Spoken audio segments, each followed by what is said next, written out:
जैसा आपको विदित है कि ऋषिकेश में एक घटनाक्रम हुआ था, जिस घटनाक्रम में एक व्यक्ति की जो है एक वीडियो इसमें वायरल हुआ था। साथ ही साथ सूचना भी पुलिस के पास आई थी कि इस तरह से व्यक्ति की पिटाई की गई है।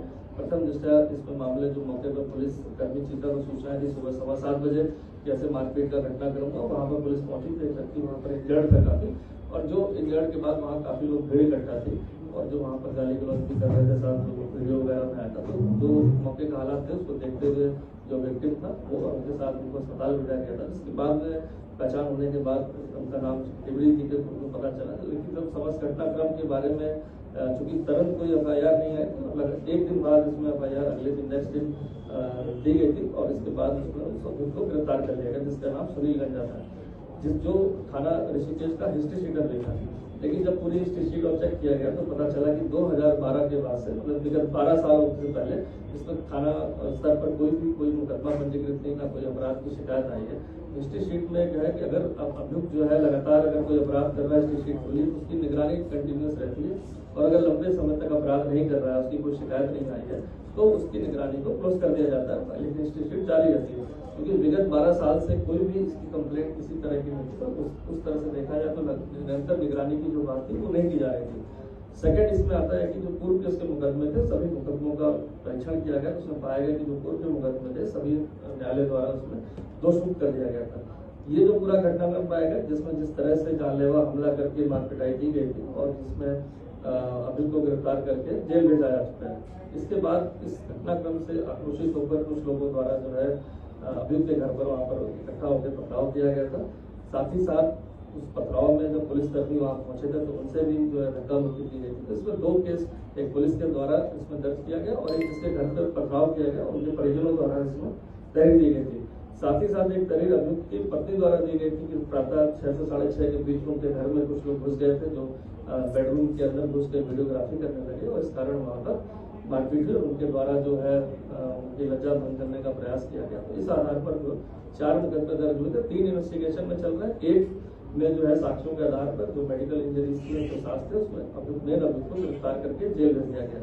क्योंकि मैं स्पष्ट करना चाहूंगा कि ये घटनाक्रम था, सैड था, जिस तरह से हमला किया गया किसी भी व्यक्ति के ऊपर तो वो गलत था और उसकी सजा जो है अभियुक्त को तत्काल गिरफ्तार करके जेल भेजा गया और उसमें जो भी आगे जो विधि सम्मत और जो साक्ष्य संकलन की कार्रवाई चल रही है। लेकिन जिस तरह घटनाक्रम का रिएक्शन इसमें बताया गया, इसमें कुछ प्रोजेक्शन ऐसे हैं कि लगातार वो जो रजिस्ट्रेटर था या जो बदमाश था वो लगातार क्षेत्र में लोगों को अपराध कर रहा था। तो पूरा स्टडी की गई इसकी और कहीं भी कोई, मैंने बताया फिर से रिपीट कर रहा हूँ, 12 साल में कहीं भी एक भी कंप्लेंट एक थाने में कोई मुकदमा या कोई ऐसी बात कहीं प्रकाश में नहीं आई थी। लेकिन चूंकि ये मारपीट हुई, एक जगह अपराध किया तो उसकी सजा उसको मिली। साथ ही साथ इसमें कहीं ना कहीं मैंने देखा कि इसमें हमारी टीम जो सोशल मीडिया मॉनिटरिंग करती है, द्वारा बताया गया कि इस घटनाक्रम को किसी अन्य तरह से प्रोजेक्ट करने की बात है। क्योंकि एक दुखद घटनाक्रम है, उसमें पुलिस का रोल है कि जो भी सूचना है उस पर तत्काल कार्रवाई करे, जो अभियुक्त उसको गिरफ्तार करे।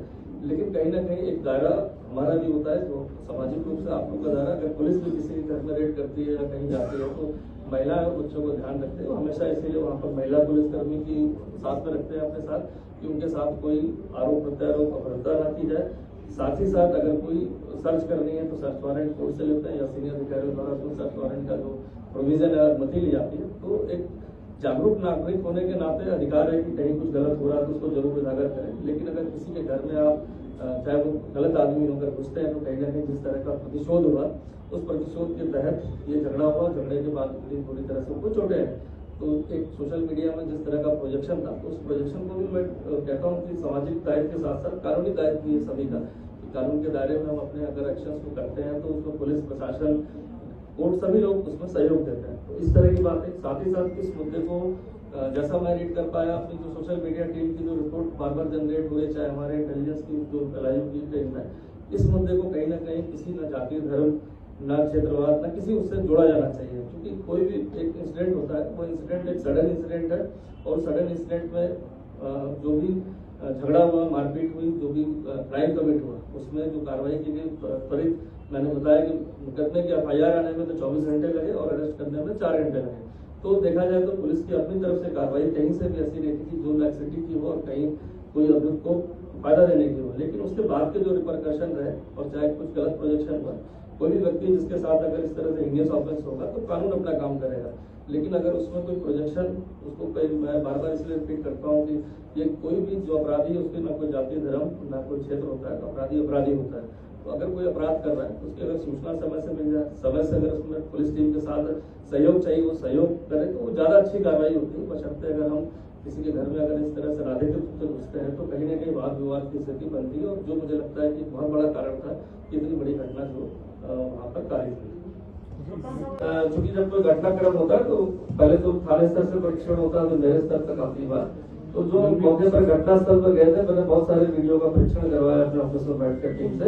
तो उसमें जब मौके पर सूचना पर जब पुलिस गई थी, 2 लोग, ये बात दूसरी होती है कि जब झगड़ा हुआ तो कुछ टाइम लगता समझने में कि अग्रेसर कौन है, हुआ क्या है। और जो हमारे विक्टिम थे डिब्रीजी, जब वो इंजर्ड थे, तो वहां पर जो वॉइस आ रही पीछे से, कोई गाली गलौज कर रहा था, धमकी भरे शब्दों बोल रहा था। तो 2 हमारे जो चीता के कांस्टेबल पहुंचे थे, उनके द्वारा अपनी ड्यूटी में जो लापरवाही की गई कि तत्काल अगर उसको उसी समय पकड़ते या उसको हैंडल करते तो वो नहीं पाएगा, तो उसको भी आप 2 लोग को उसमें सस्पेंड किया गया। उस अपनी ड्यूटी पर उन्होंने सही तरह से अपनी ड्यूटी का निर्वहन नहीं किया मौके पर पहुंचकर।